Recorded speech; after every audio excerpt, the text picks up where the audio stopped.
Billy Syahputra ajak Maria Vania nikah? Jawaban si selebgram seksi bikin melongo.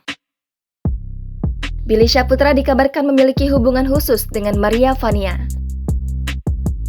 Sang selebgram seksi ini pun tiba-tiba ditodong nikah oleh adik almarhum Olga Syahputra.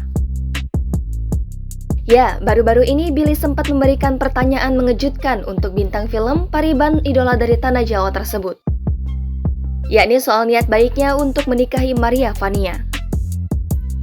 Mendengar pertanyaan tersebut, Maria Vania sontak kaget, sebab ia tak yakin bahwa Billy sudah siap untuk menikah. Terlebih mantan kekasih Amanda Manopo tersebut seringkali gonta-ganti pasangan.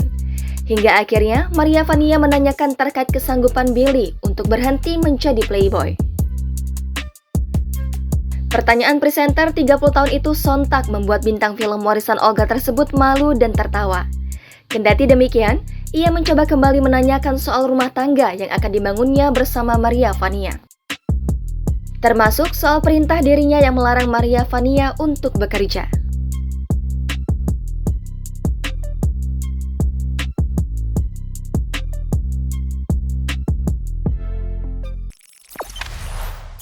Jangan lupa subscribe, share, komen, dan like ya!